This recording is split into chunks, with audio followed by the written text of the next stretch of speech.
I was working the front desk at a Sydney hotel when an American couple checked in during summer.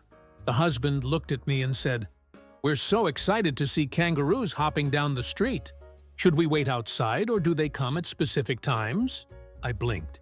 He was completely serious. I said, "Mate, this is the city center. You won't see kangaroos here." His wife jumped in. "But we're in Australia! Where are all the animals?" I had to explain that kangaroos don't just roam through downtown Sydney like pigeons in New York. They looked genuinely disappointed, like I'd told them Santa wasn't real. This is the kind of real-world absurdity I document constantly, because travel reveals more about people than any textbook ever could. If you want to see the world the way locals actually experience it, you're in the right place. The husband asked if we had a schedule for when they release the kangaroos into the streets. I realized he thought we had some kind of daily animal parade system. Another time, a tourist asked me where the bathroom was. I pointed and said, "Just down the hall, first door on your left." She came back 5 minutes later, confused. "There's no bathroom, just a toilet." I said, "Yes, that's the bathroom." She shook her head. "No, I need a bathroom to take a bath." Turns out, she was looking for an actual bathtub in a public hotel hallway. When I explained we call toilets bathrooms here too, or sometimes loos or toilets, she seemed annoyed that we weren't being more specific. She asked why Australians make English so confusing.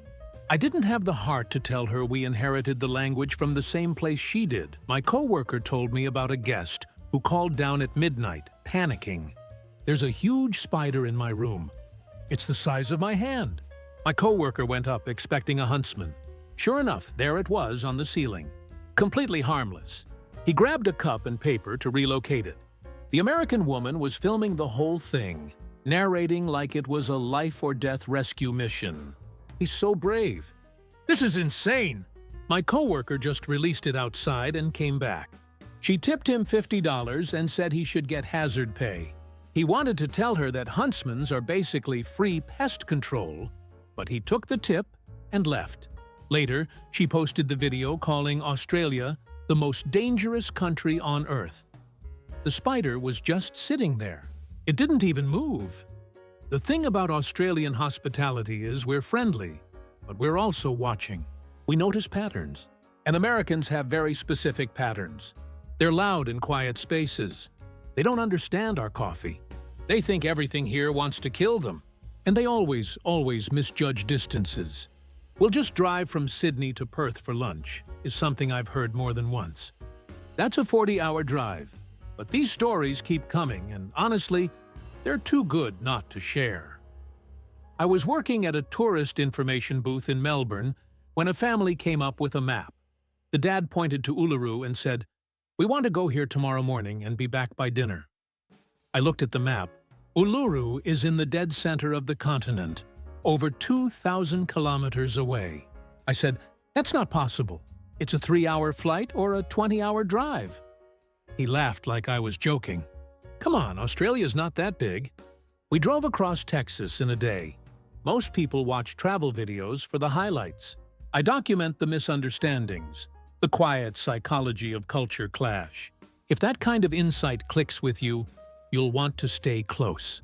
I pulled up a size comparison map on my tablet. Australia is bigger than the continental United States minus Alaska.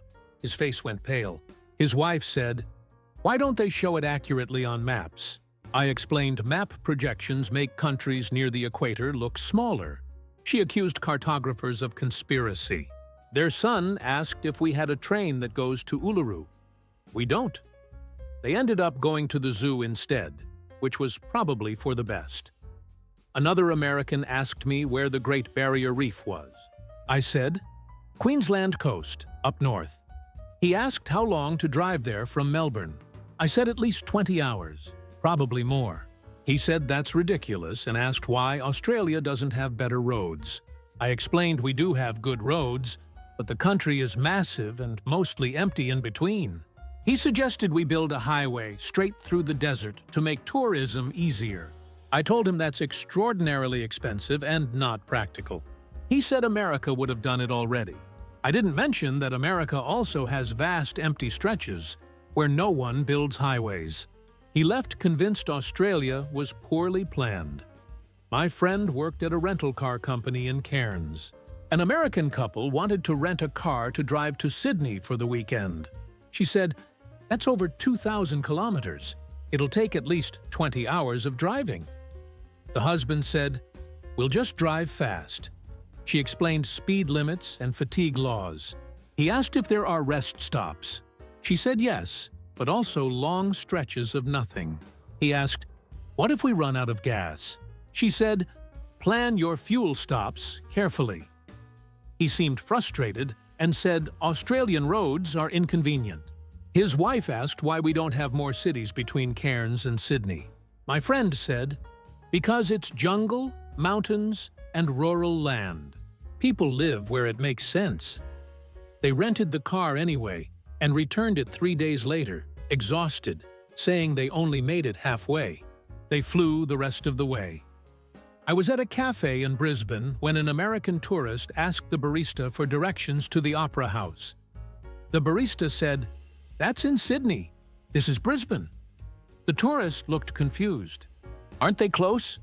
The barista said, "It's about a 10-hour drive or a 90-minute flight." The tourist seemed annoyed. Why would they put the Opera House so far away? The barista explained that Sydney and Brisbane are different cities, like New York and Washington, D.C. The tourist said, "But those are close." "They're not really," but the barista gave up. The tourist left muttering about Australian city planning. Another customer said, "Do Americans think we're the size of Rhode Island?" The barista just shrugged. A couple asked me if they needed passports to visit Tasmania. I said, "No, it's part of Australia. It's just an island state." They seemed suspicious. "But it's separated by water." I said, "So is Hawaii, and you don't need a passport for that." The wife said, "That's different. Hawaii is America." I said, "Tasmania is Australia the same way." They asked if Tasmania uses Australian dollars or its own currency. I confirmed Australian dollars. They asked if people speak English there. I said, "Yes, it's Australia." The husband finally said, "It just seems weird that you don't need a passport to cross water." I explained domestic travel doesn't require passports. They booked the trip, but seemed uncertain the whole time.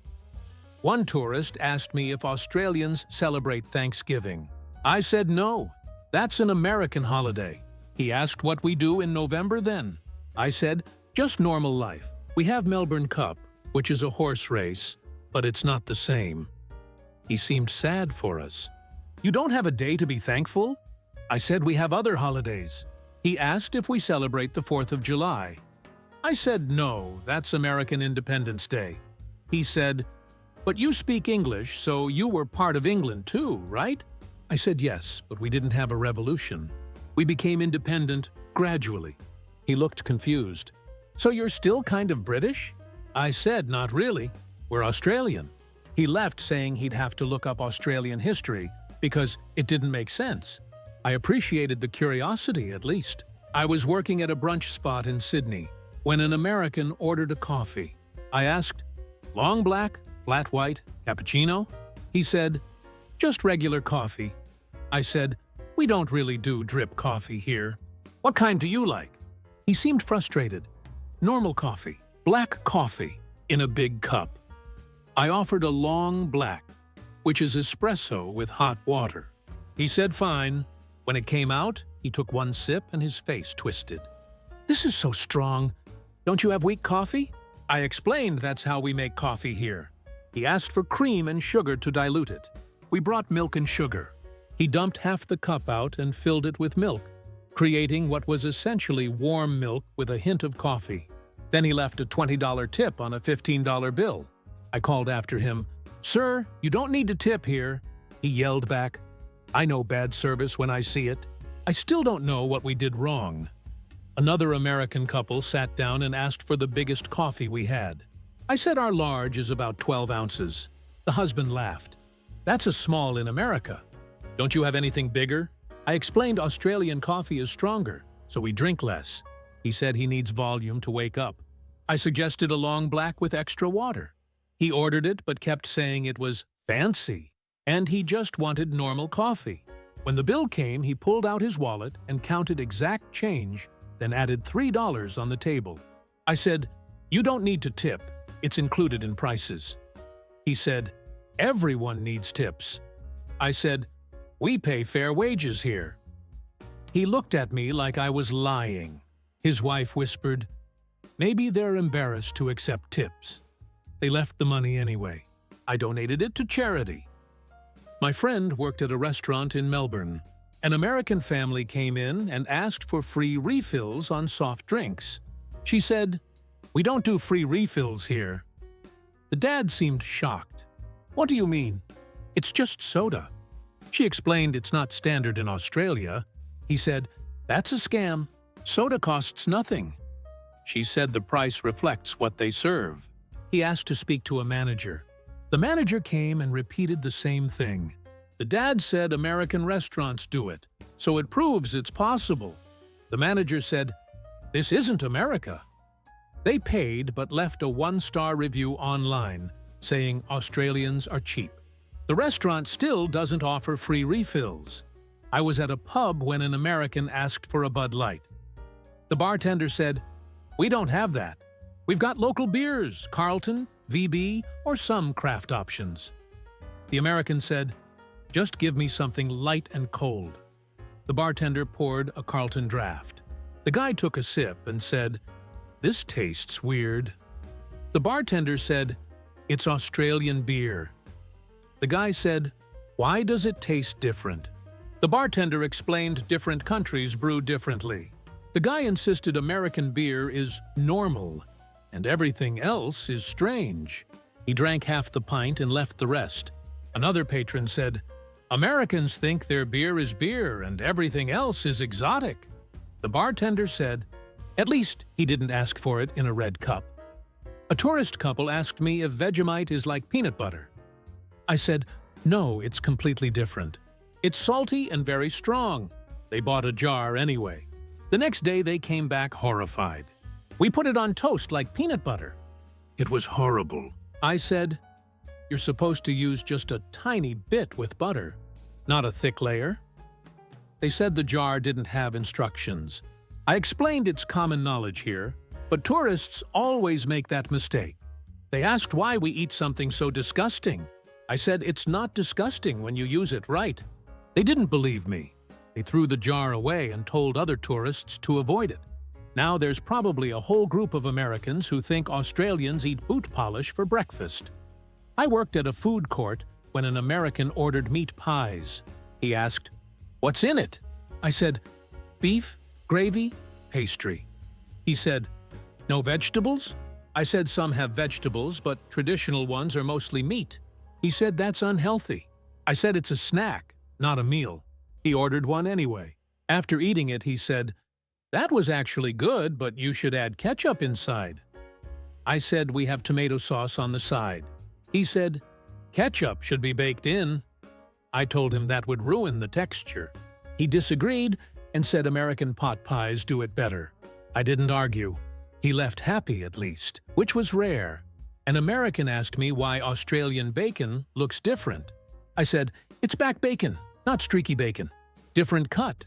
He said, "But bacon is bacon." I explained different countries cut pork differently. He said American bacon is crispier and better. I said that's streaky bacon, which we also have, but back bacon is traditional here. He ordered it anyway and said it tasted like ham. I said it's still bacon, just a different style. He left a review saying Australians don't know what real bacon is. Some battles aren't worth fighting. I was working at a beachside shop when an American tourist came in, panicked. "Are there sharks out there?" I said, "Possibly, but attacks are rare. We have nets and patrols." He said, "I saw a fin." I looked outside. It was a dolphin. I said, "That's a dolphin." He said, "Are you sure?" I said, "Yes." He asked if dolphins are dangerous. I said, "No." He asked if they attack humans. I said extremely rarely, and not here. He decided not to swim anyway. His wife came in later, asking if the jellyfish here are deadly. I said, depends on the season and location. Box jellyfish are up north, not here. She asked if there are any safe beaches. I said, yes, most beaches are safe. Just follow the flags and lifeguard instructions. She said Australia seems too dangerous. I said millions of people swim here every year without issues. She didn't look convinced. Another tourist asked me if he needed snake boots to walk around Sydney. I said, no, you're in a city. You won't see snakes on the sidewalk. He said he read, Australia has the most venomous snakes in the world. I said that's true, but they're not in urban areas. He asked what if he goes hiking. I said stay on paths, wear closed shoes, and you'll be fine. He said that doesn't sound safe enough. I told him millions of Australians hike without issues. He bought snake-proof gaiters anyway and wore them walking around Circular Quay. Locals stared. He thought he was being smart. We thought he looked ridiculous. My friend is a lifeguard at Bondi Beach. An American family set up right outside the flags. He told them to move between the flags for safety. The dad said, we're experienced swimmers. My friend said, it's the rip currents, not your skill. The flags mark safe zones. The dad waved him off. 10 minutes later, the dad was caught in a rip. My friend had to rescue him. Afterward, the dad said, that came out of nowhere. My friend said, that's why we have flags. The dad said American beaches don't have this problem. My friend said, yes, they do. Rips exist everywhere. The family moved between the flags after that, but the dad still seemed annoyed that the ocean didn't follow his expectations. An American woman asked me if spiders in Australia are really that dangerous. I said huntsmans look scary but are harmless. Redbacks and funnel webs are dangerous, but you won't see them often. She asked if I check my shoes every morning. I said no, that's not necessary in the city. She seemed horrified. But what if a spider crawls in? I said it's extremely rare. She said she'd seen videos of spiders in Australian homes. I said yes, huntsmen come inside sometimes, but they eat bugs and don't hurt people. She said she could never live here. I told her most Australians live full lives without spider incidents. She left saying she'd stick to America, where it's safe. I didn't mention black widows or brown recluses. I was at a barbecue when an American guest asked why we were cooking in the afternoon. I said, it's a nice day. He said, but it's so hot. Don't you do this at night? I explained Australians barbecue during the day all the time, especially on weekends. He said it seemed inefficient with the heat. I said we're used to it. He asked if we have air conditioning. I said most places do. He said then why not stay inside? I said because being outside is nice. He seemed baffled by the concept of enjoying heat. Later, he complained the sausages were too plain. We call them snags, and they're traditional. He said American barbecue has more flavor. We didn't argue. He ate 4 snags anyway. A tourist asked me if it's true Australians don't wear shoes. I said some people go barefoot casually, especially kids, but adults usually wear shoes in public. He said he saw someone barefoot in a grocery store. I said, yeah, that happens sometimes, especially in coastal areas. It's not a big deal. He said that's unsanitary. I said the floor's probably cleaner than the bottom of shoes that have been outside. He didn't agree. He said America would never allow that. I said different cultures have different norms. He left convinced Australians are too relaxed about hygiene. Meanwhile, I've seen Americans wear shoes inside their homes, which we find weird. My co-worker told me about an American who asked if Australians speak English or Australian. She said, we speak English, just with an Australian accent and slang. He said, but I can barely understand you. She said, you'll get used to it. He asked her to repeat things slowly. She did, but he still seemed confused by words like arvo and servo. She explained, those are just slang for afternoon and service station. He said English should be standardized. She said language evolves differently everywhere. He said American English is the standard. She said, not here, mate. He left frustrated. She said Americans often expect everyone to speak like them, even in other countries. An American couple asked me if Australia has winter. I said yes, June through August. They seemed shocked. But isn't it always hot here? I said no, we have seasons. They asked if it snows. I said yes, in the mountains. They said they thought Australia was all beaches and deserts. I explained we have diverse climates. They asked if Australians ski. I said yes, we have ski resorts. They looked at each other like I was making it up. The husband said, I thought Australia was tropical. I said parts are, but we're a whole continent. They left saying they'd have to rethink everything they knew about Australia. I wished them luck. I was back at the hotel front desk when an American guest came down for checkout. He said, this was the weirdest trip of my life. I asked why. He said, everything here is backwards. You drive on the wrong side, your seasons are upside down, and your coffee is too strong. I said, or maybe things are just different. Not wrong. He paused, then laughed. Yeah, I guess you're right. It's just hard to adjust. I told him that's the point of travel. You see how other people live. He said he appreciated that perspective. Then he asked one last question. Do kangaroos really box? I said, they can fight each other. Yeah. He said, that's the most Australian thing I've ever heard. I agreed. The truth is, Australians don't laugh at American tourists because we think they're foolish. We laugh because the misunderstandings are human. Everyone has assumptions based on where they grew up. Americans assume things work like they do back home. Australians do the same when we travel. The difference is, Americans are often surprised that other places don't follow their systems. Miles instead of kilometers, Fahrenheit instead of Celsius, tipping instead of fair wages. It's not wrong, it's just different.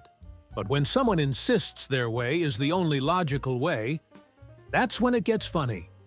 I've heard Americans argue that the metric system doesn't make sense. I've watched them try to order coffee like they're at a drive-through Starbucks. I've seen them panic over harmless animals and completely ignore actual dangers like rip currents. And I've listened to them explain how Australia should organize itself to be more convenient for tourists. Every single time it's both frustrating and hilarious. Because we're a country of 26 million people, we're not changing our systems for visitors. We'll help you navigate them, sure, but we're not rewriting everything to match America. The best tourists are the ones who come ready to learn. They ask questions. They admit when they don't understand. They laugh at their own mistakes. Those people leave Australia with great stories and real appreciation for how big and strange the world is. The worst tourists are the ones who complain that everything is wrong because it's not like home. Those people leave Australia annoyed, and honestly, we're not sad to see them go. But here's the thing. These stories never stop coming. Every day, someone new arrives with wild ideas about what Australia is like. Someone asks where the kangaroos are in the CBD. Someone tries to drive across the country in a weekend. Someone tips heavily despite being told not to. And every single time, Australians watch, smile, and add another story to the collection. So if you're planning to visit Australia, do your research. Learn the basics. Accept that things will be different. And for the love of God, don't put a thick layer of Vegemite on toast. You'll regret it. And we'll laugh, because that's just how it goes. If this kind of cultural honesty and humor speaks to you, lock it in. I unpack these real cross-cultural moments every week. Stories most people miss, but the sharp ones catch. Subscribing just makes sure you're one of them.